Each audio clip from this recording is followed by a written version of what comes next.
ಅದಕ್ಕೆ ಹೇಳೋದು ಟೈಮ್ಗಿಂತ ದೊಡ್ಡವ್ರು ಯಾರೂ ಇಲ್ಲ ಅಂತ. ಕಾಲ ಎಲ್ಲರ ಕಾಲನೂ ಇಳಿಯುತ್ತೆ. ನಿನ್ನ ನೀನು ಕಿಲಾಡಿ ಅನ್ಕೊಂಡಿದ್ದೆ ಅಲ್ಲ, ಎಲ್ರ ಮುಂದೆ ದೊಡ್ಡ ಫೂಲ್ ಆಗ್ಬಿಟ್ಟಿಯಲ್ಲ. ಇಷ್ಟೊಂದೆಲ್ಲ ಮಾಡಿದ್ಯಲ್ಲ, ಇಷ್ಟೊಂದೆಲ್ಲ ಹಾಗೆ ಸಾಧಿಸಿದ್ಯಲ್ಲ, ಏನ್ ಸಿಕ್ತು ನಿನಗೆ? ಒಂದು ಹೆಣ್ಣಿನ ಬದುಕಿನ ಜೊತೆ ಆಡಬಾರ್ದು ಆಟ ಆಡ್ದಿಯಲ್ಲ, ಆ ಹಕ್ಕ ನಿನ್ಗೆ ಯಾರು ಕೊಟ್ರು? ಯಾರು ಕೊಟ್ರು ನಿನಗೆ? ಮಾತಾಡಕ್ ಬಾಯ್ ಬರ್ತಾ ಇಲ್ಲ. ಮಾಡಬಾರ್ದನ್ನ ಮಾಡಿದ್ರೆ ಮಾತಾಡೋ ಹಕ್ಕು ಹೊರಟೋಗುತ್ತೆ.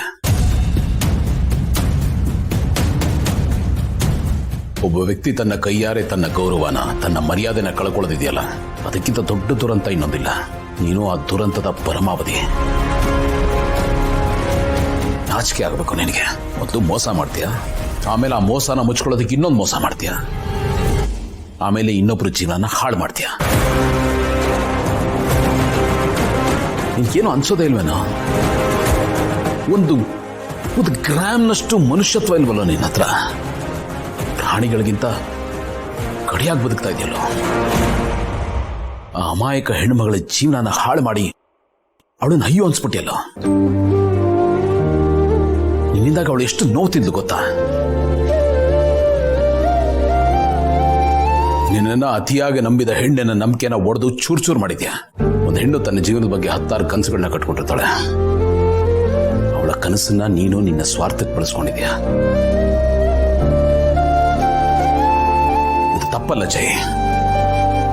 ಪಾಪ ಒಂದು ಹೆಣ್ಣನ್ನು ಅಯ್ಯೋ ಅನ್ಸೋದು. ನೀನು ಮುಟ್ಟೋದಕ್ಕೂ ನನಗೆ ಹೇಸಿಗೆ ಆಗುತ್ತೆ. ಎಲ್ಲಿ ನನ್ನ ಕೈ ಗಲೀಜಾಗುತ್ತೆ ಅಂತ. ಗುದ್ದಾಡೋದಿದ್ರೆ ಗೌರವ ಇರೋ ಜೊತೆ ಗುದ್ದಾಡಬೇಕು.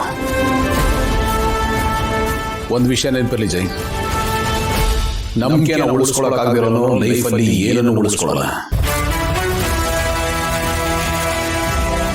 ಒಂದಿನ ತನ್ನ ಮೇಲೆ ತಾನೇ ನಂಬಿಕೆ ಕಳ್ಕೊಂಡು ಬೀದಿಗೆ ಬರ್ತಾನೆ. ಹಿಸ್ಟ್ರಿ ತೆಗೆದು ನೋಡು, ಈ ಥರದ ಉದಾಹರಣೆಗಳು ತುಂಬ ಸಿಗ್ತವೆ.